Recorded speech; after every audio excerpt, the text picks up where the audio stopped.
this is Gabby V, and welcome to the Clever Hybrids podcast.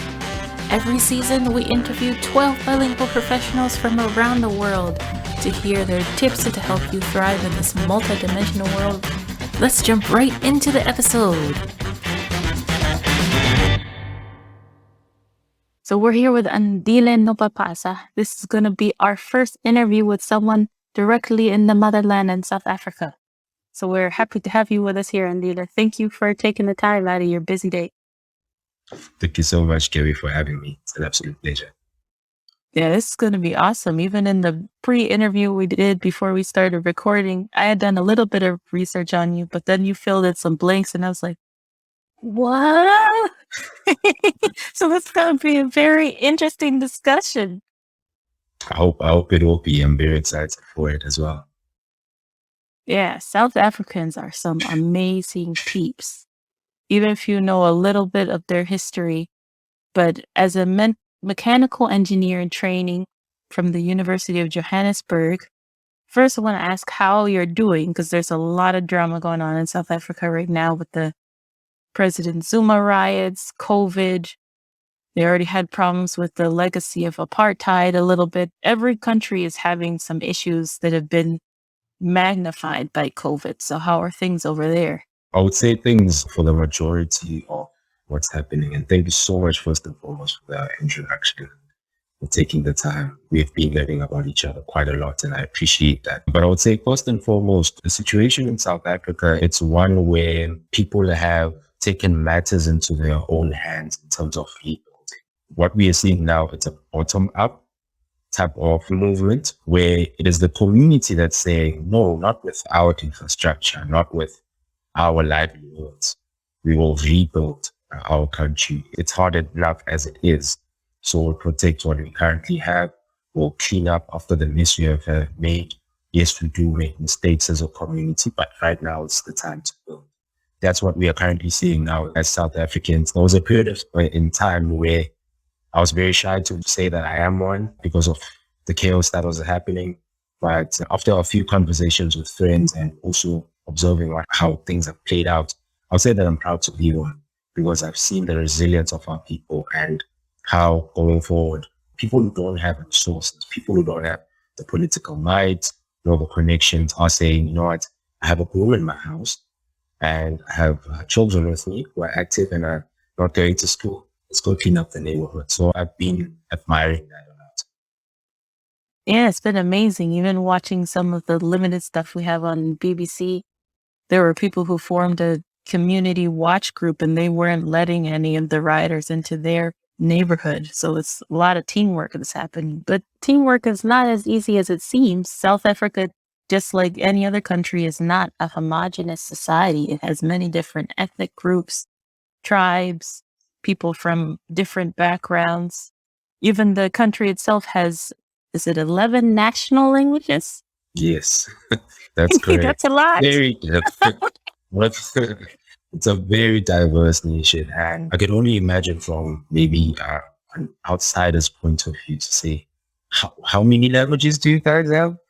But from an insider's point of view, it's very interesting because as you go through many different parts of the country, you get to see how people interact with different languages.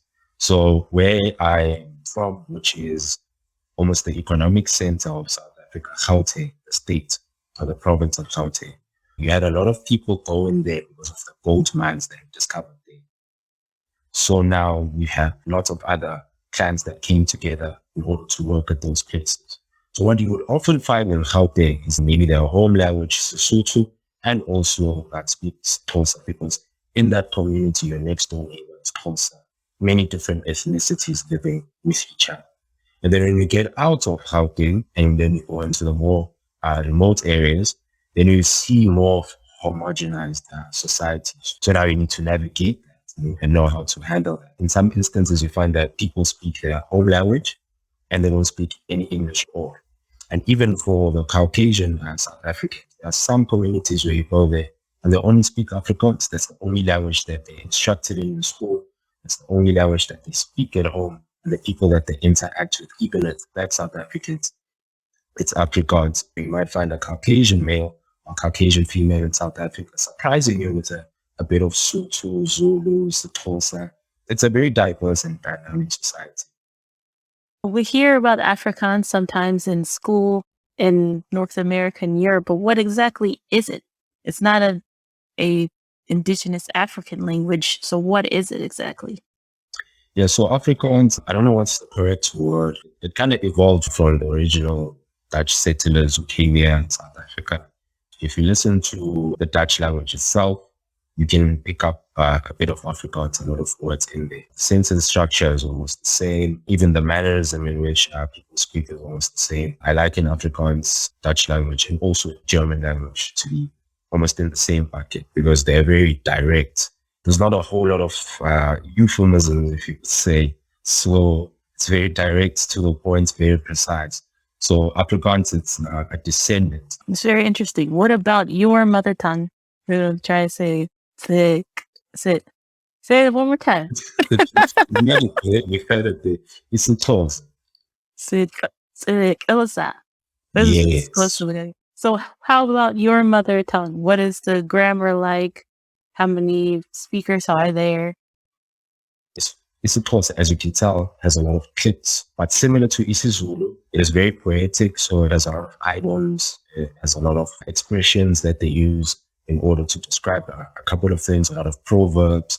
So if anyone in South Africa were learning isiXhosa and they would speak it coming from a township perspective, it would be difficult for them to transition into that because the original isiXhosa, which people from the Eastern Cape speak, is much more poetic. It's not very direct when it comes to the words expressed, but it's a very fun language to speak. And one thing I'm liking currently about the culture in South Africa, the musical culture, is that, or the pop culture, the night lifestyle, is that you see a lot of closer phrases being, because it's like a cool language. And that's what I'm liking about South Africa right now, is that we're seeing our own indigenous languages feature into pop culture. I speak Xhosa when I'm at home. So primarily my grandmother's house, my grandmother's house. Then also when it comes to elderly family members, that's where I speak Xhosa. But most of the time, because of how things are structured in my home states, Gauteng, I normally speak isiZulu. And how was that growing up having a home language and a school language? Did you have trouble switching back and forth? I think it was fluid. For most South Africans that grew up in a non-homogenized community, it is very fluid. I think it becomes harder later in life. Like right now, I tried learning Shivenda, which is another language in South Africa, one of the 11. Now that became hard because as we grow up, we tend to become more rigid and become more afraid of saying the wrong thing. But at 5 years old, was reading small English books that were brought by my aunts and my grandma. That was much easier. Speaking Xhosa or emulating what my grandma was saying, that was much easier. Going to a couple of friends that were non-Xhosa and speaking isiZulu or Sepedi, that was much, much easier. So I would say it's very advantageous if you grew up in that type of society where there's 5 languages that just circulating around. It enables you for later in life, be able to interact with almost everyone and be able to not only interact with the language, but also interact with the culture. There's another thing in South Africa as well. There's still a lot of African tradition that is still in there. So even though majority in terms of a demographics point of view are practicing Christians, you find that there's still a lot of African folk tradition that is in there. So I think it's very advantageous to grow up in that environment. And it's very nice to even hear about the mixing of the cultures. It's now coming up almost 30 years since apartheid was ended. Do you still feel some of the legacy in your day to day or not as often now? A lot of it is context. So from a big picture, yes, you still see the effects of apartheid. I would say, without expressing a polarizing opinion, I would say most of it has become the transfer of governance, the transfer of skills. That's another thing too, the transfer of education. Because as we know, apartheid was a system whereby there was segregation across different sectors. So settlement, you were dictated as to where you would stay. So that's why you have townships in South Africa, which most of the time are further away from the city centers. So like the township that I'm from is Guatemala, also a mining town, but then that town is further 60K kilometers away from the city center where all of the businesses happen. So what you would see back in the days, if you trace back South African history, is that a lot of our parents, a lot of our grandparents, if they were working in the city center by a certain time, they were supposed to be out of there. And for weekends, maybe they wouldn't conduct their shopping, they wouldn't be able to conduct any leisure activities that maybe the other groups were privileged to have. So you still see that. So a lot of young professionals in South Africa, if they are watching this, most likely they are living in the outskirts of the townships, and transportation to go into the city is very hard for them. So those are some of the things in terms of infrastructure point of view, town planning point of view, and also education, because we also see it in how schools are governed and all of that.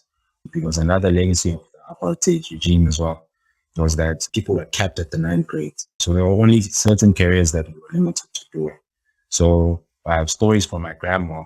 She would tell me that whether you were going to be a teacher, a policeman, or a nurse, or a lawyer, or a doctor, it is still a legacy that we are trying to fight. And same thing with the current situation that we are in.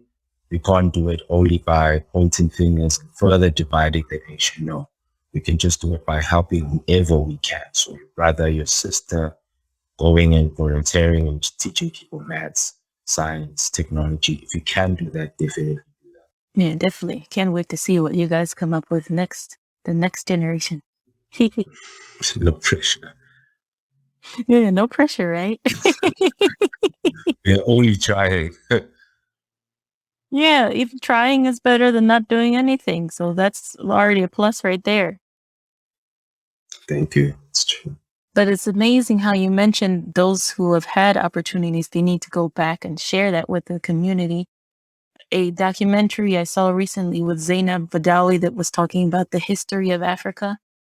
Many of the experts that they interviewed from different research societies all across the continent, they said one of the main issues that is still affecting Africa's development is, of course, colonialism, that mindset, but that many still have the scarcity mindset where it's like, I have to think about today and only about me. And what's the third thing they mentioned? And also just taking the quickest option, not really focusing on long term. So have you seen that change in your generation or still working on it? I'll be honest, I've seen it change with me personally. I'll admit that I also had that mindset to say, if I secure myself, secure my family, I'll probably immigrate to maybe a European country and I'll be set, I'll be earning a different type of currency and things like that. But I had my thoughts challenged by a good friend of mine, and we had a very lengthy conversation about this. So my friend was trying to say that, look, you can't change the road infrastructure on your own. It's just only one guy, only one young man. But there's someone who's looking at you without you noticing. And there's someone in your community that might be struggling with one small item, you helping with that small item will yield exponential results for them. And I see this now with kids that are 2 or 3 years younger than us. It's a very humbling experience when you pick it up that they are trying to emulate something that you did. Like in my community, there were people that went to higher education before us. So I completed my high school in 2013. So there were people that completed before us, but we didn't have access to those people anymore. So they moved to the suburbs and we've never seen them again. And growing up, we didn't have that interaction with our peer group that matriculated or moved from grade 12 in that era. We are able to have interactions with the younger peer group and not make them feel like they're young peer group. And I wouldn't credit this to myself. I don't know how that happened, but the results are absolutely amazing because we're seeing these younger guys and girls doing careers and doing things that are way more than what we would have imagined. And this friend of mine made this example to me to say that, now look, if you do that with 2 people, look at how much change it brought to 2 families. Now, if you look for ways to scale that and do it with 10 families, 100 families, maybe you could plant something in their mind such that they will be able to bring what was happening in Johannesburg to Springs.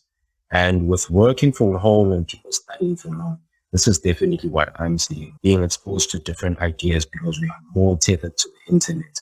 We are communicating with each other. I held that idea to say that I'm just going to secure myself and move to a much more affluent continent. But then I also had that self-reflection and that correction from a friend to say that, no, you can't change everything, but the small that you can change, even though it's going to be difficult, try to do that. Yeah, that's excellent. We have a term for it now, brain drain, where everybody learns and then they move away. But it's not just colonial societies that have been doing that, at least not recent time colonial societies. Different kingdoms have been doing that for thousands of years to keep the people who are under, to keep them there. So we have to overcome that mindset if we're going to continue to improve ourselves. So I would say that's absolutely true. And you see it in the smallest of things. What I tend to do these days is to scale back my thinking, because the danger of ambitious thinking, especially when you come from a society that battles a lot of systemic things, is that you tend to neglect the impact that you would have.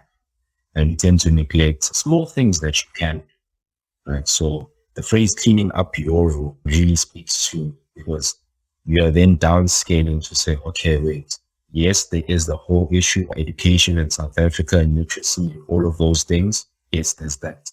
But how can I start from my own house? I have siblings. I'm the eldest of 4 children. So how can I start that culture from my own house?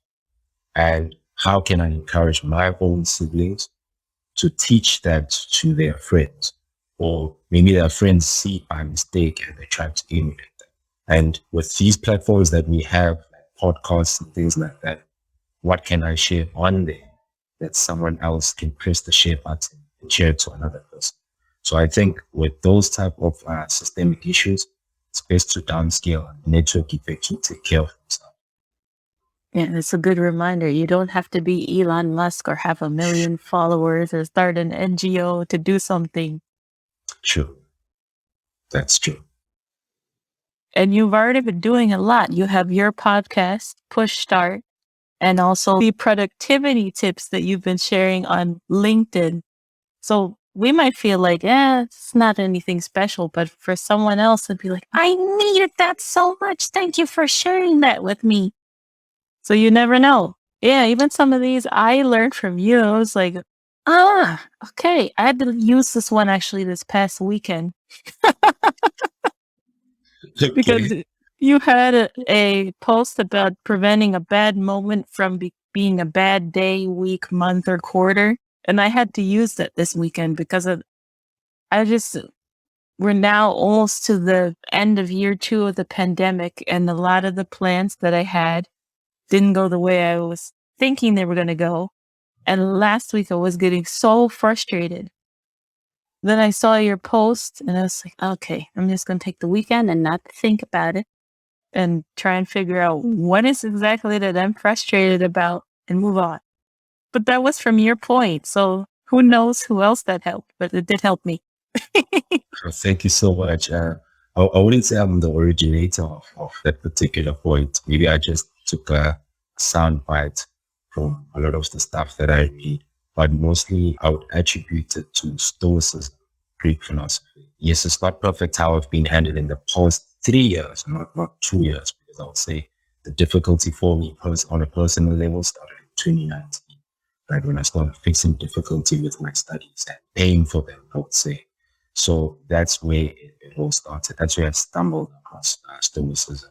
And thank you so much that you came across that post and shared it with someone else. And that's the culture that we are trying to promote.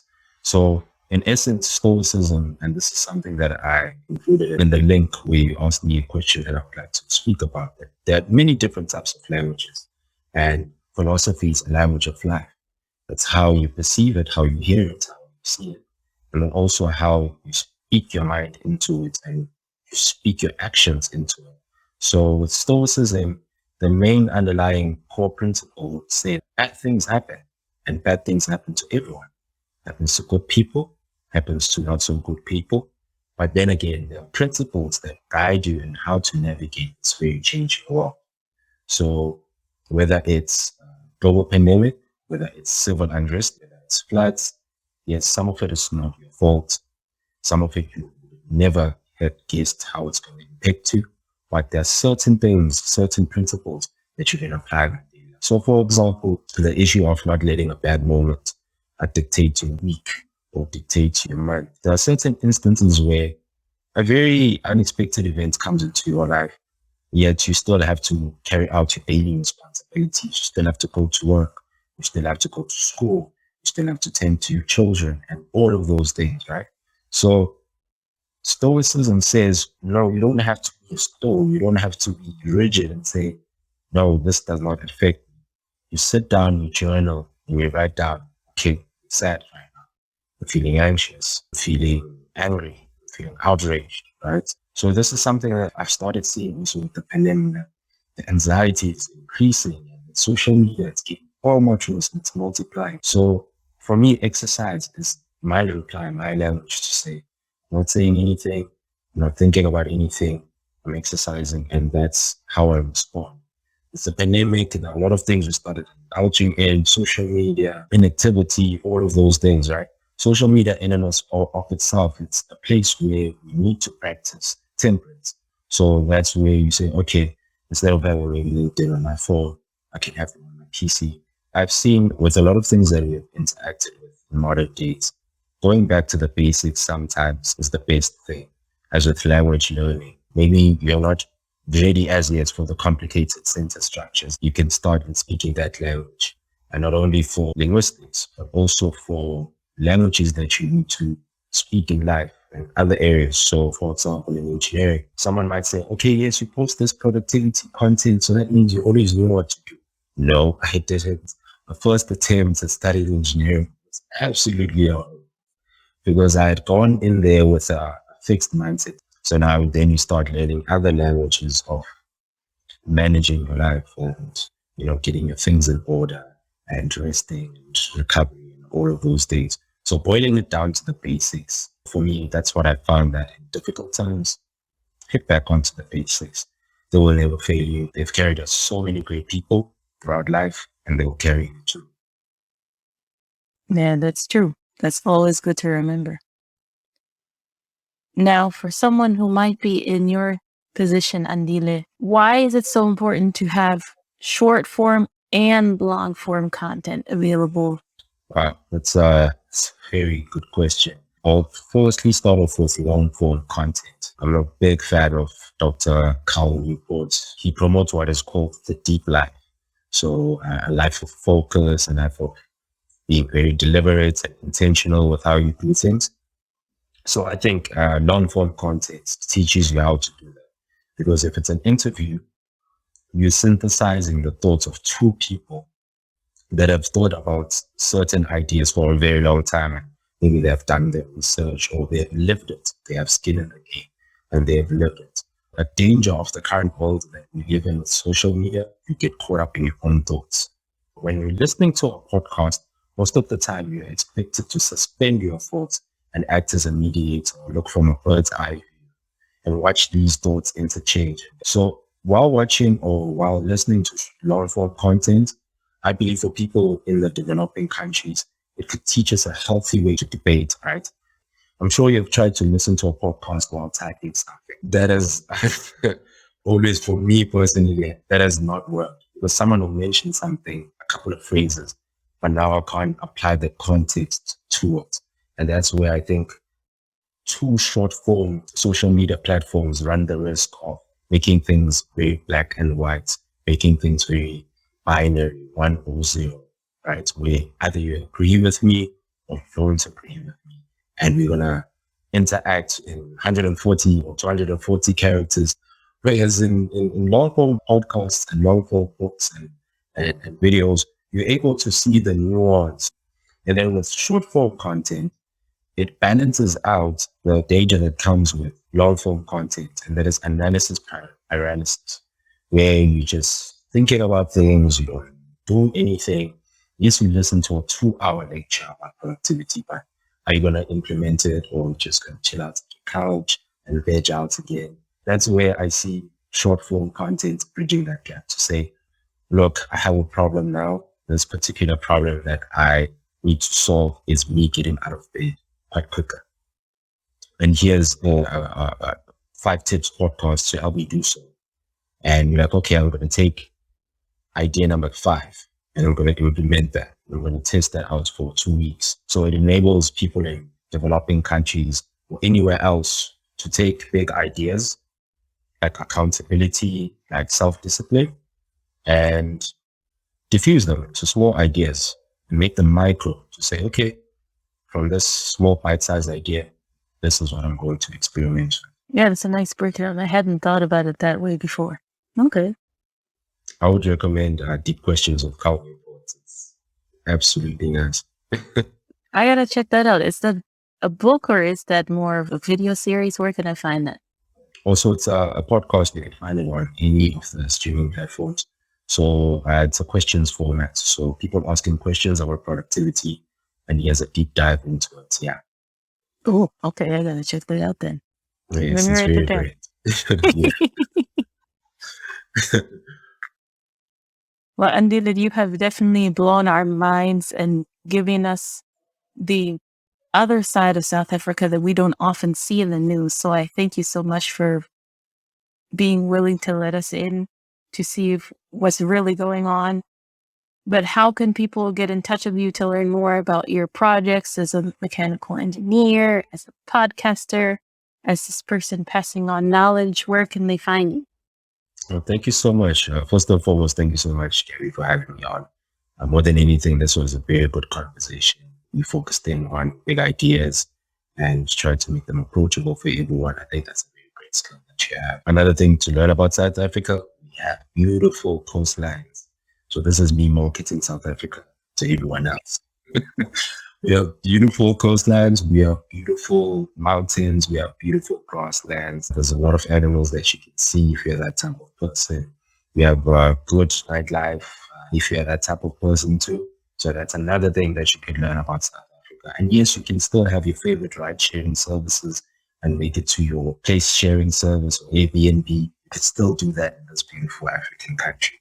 So that's another thing you need to learn about South Africa. And lastly, I'm humbled with this. You could check out my LinkedIn profile. I post every now and then short blurbs on productivity, on engineering, or STEM, or STEAM. And the A in STEAM is for art, making engineering approachable and beautiful, like how you've done with your podcast. Oh, thank you. I see what you did there. Okay, that's good to know. It's like, what does the A stand for? Now I know. But yeah, everyone, Africa is not a country, number one. Yes. And people have internet there. Andile is working from home with his wonderful connection here. So it's not uncommon for people to have very good internet. A lot of the same quote unquote basic services that people maybe underestimate. So Africa is on the rise. Can't wait to see what is going to happen in South Africa. And of course, in the other big economies like Ethiopia and Nigeria. There's a lot of stuff going on in Africa right now. But also, everyone, if you get a chance, please check out Andile's podcast, Push Start. There are a lot of good points there. As he said, there's some long form interviews and some short forms just to give you that next little bit of a snack of information to get you to the next step. See what you said. Thank you so much, Gabby. Yeah, no problem, Andile. I really appreciate it. Still want more? First, subscribe or follow the Clever Hybrids podcast wherever you're listening to this, and you can binge listen to our 30 plus episodes. If you want help to create a podcast or content for your business, check out our website, cleverhybrids.com. And as always, welcome to the Clever Hybrids tribe. This is Gabby V signing off. See you next time.